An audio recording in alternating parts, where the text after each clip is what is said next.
तर आशा भोसलेंच्या निधनानंतर अनेक प्रतिक्रिया सुद्धा येतात, ते ऐकूयात.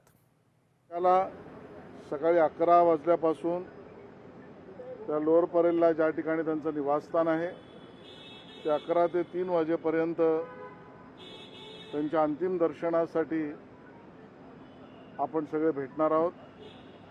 4 वाजता शिवाजी पार्कच्या स्मशानभूमीमध्ये त्यांचं अंत्यसंस्कार होतील. मी माननीय मुख्यमंत्री देवेंद्रजींशी बोललोय, त्यांचाही फोन आला होता आणि शासकीय पूर्ण इतमात हा अंत्यसंस्कार होईल. आशाताईंचं नसणं हे आपल्याला आयुष्यभर दुःख देणार आहे. भोसले यांचं निधन झालेलं आहे. माझ्या त्यांना भावपूर्ण श्रद्धांजली. त्यास खरोखरच संगीत क्षेत्राची खूपच हानी झालेली आहे. आशाताईंचा आणि माझा हा अतिशय जवळचा संबंध होता.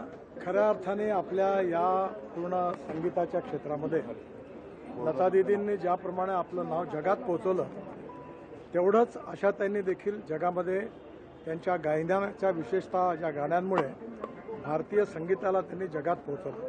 आशा भोसलेंनी आणि हृदयनाथ मंगेशकर यांनी संगीत दिलेलं गाणं हे मराठी संगीतामधलं एक अतिशय उत्तम असं गाणं आहे. आशाताईंनी अनेक भाषांमधून अनेक गीतं गायलीत आणि ती आजही आपल्या सगळ्यांच्या स्मरणात आहे आणि पुढल्या अनेक वर्ष भविष्यात देखील आपल्या सगळ्यांच्या स्मरणात राहतील. आशा भोसलेजी आपल्यातनं निघून गेल्या, फार मोठं दुःख देशातल्या महाराष्ट्रातल्या संगीत चाहत्यावर आहे, त्यांच्या कुटुंबावर आहे. खरं तर महाराष्ट्र आणि देशाला संपूर्ण जगावर संगीताच्या माध्यमातून अधिराज्य करणाऱ्या आशाताई आज आपल्यात नाही, हे संगीत चाहत्याला मान्य नाही. त्यांच्या निधनाने आज मोठी पोकळी संगीत जगतात तयार झाली आहे, न भरून निघणारी पोकळी आहे आणि खरं तर आम्ही त्यांच्या दुःखामध्ये सहभागी आहोत. आशा भोसले यांनी दीर्घकाळ संगीताची मोठी सेवा केली. संगीत क्षेत्रामध्ये आपल्या अलौकिक शैलीच्या माध्यमातून त्यांनी फार मोठं त्यांचं एक योगदान आहे. अनेक गीत गायन त्यांनी केलेलं आहे. त्यांच्या पल्लेदार गायन शैलीच्या अनुषंगानं शब्दप्रधानगी जी आहे ती लोकांच्या समोर आली. यथार्थ आणि कृतार्थ संगीत क्षेत्राची सेवा करून त्यांनी निरोप घेतलेला आहे. माझी अशा व्यक्तिमत्वाला अत्यंत आदरपूर्वक ही श्रद्धांजली आणि भावांजली.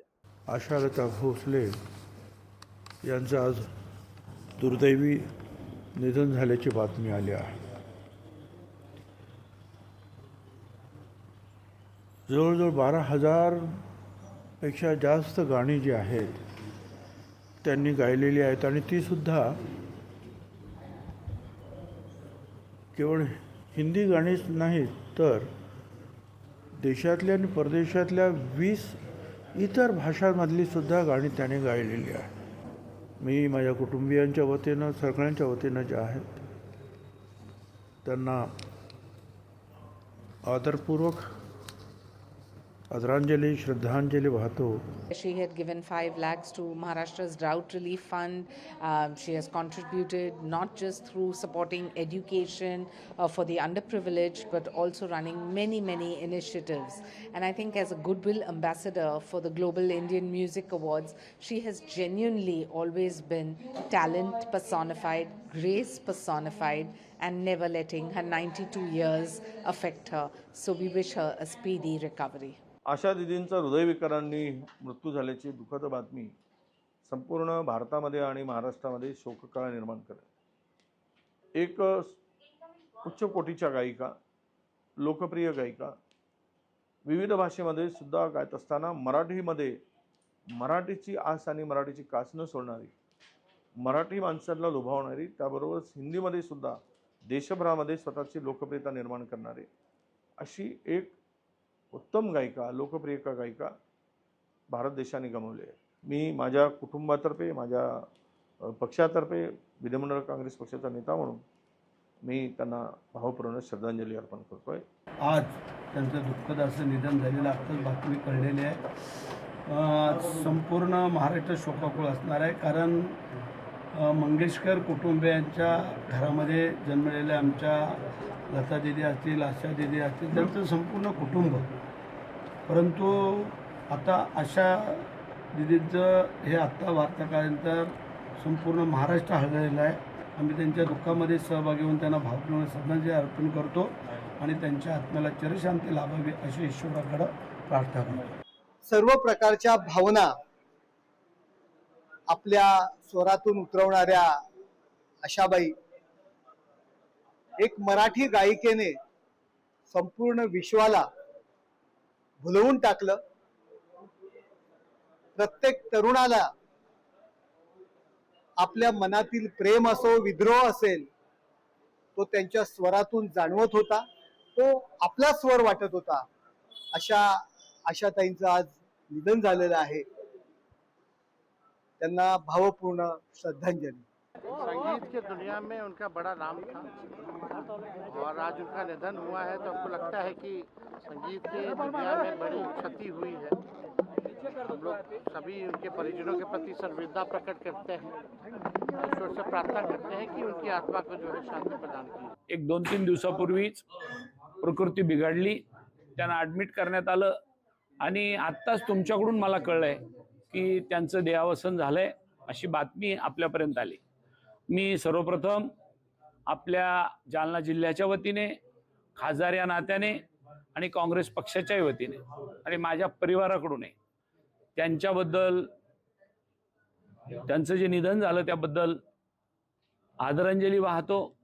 मोठी पोकळी या निमित्ताने आपल्या देशातल्या या सांस्कृतिक विभागामध्ये झालेली आहे. मी पुनश्च एकदा त्यांना आदरांजली वाहतो. थांबतो.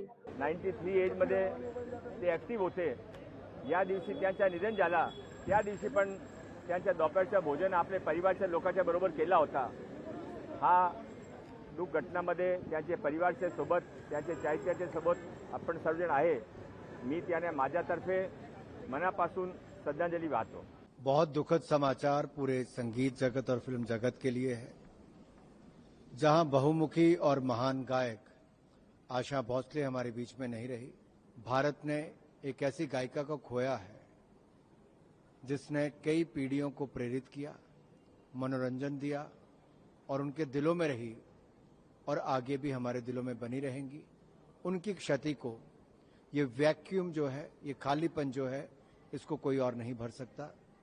आशाताई को सभी हिंदुस्तान वासियों की ओर से बहुत बहुत श्रद्धांजलि. Asha Bhosle end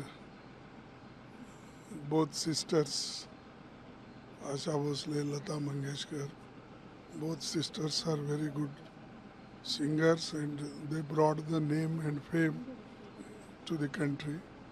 So my deep condolences in these circumstances. I wish that her family will tolerate whatever this incident is. लोकशाही मराठी ऐका, पहा, जागरूक रहा.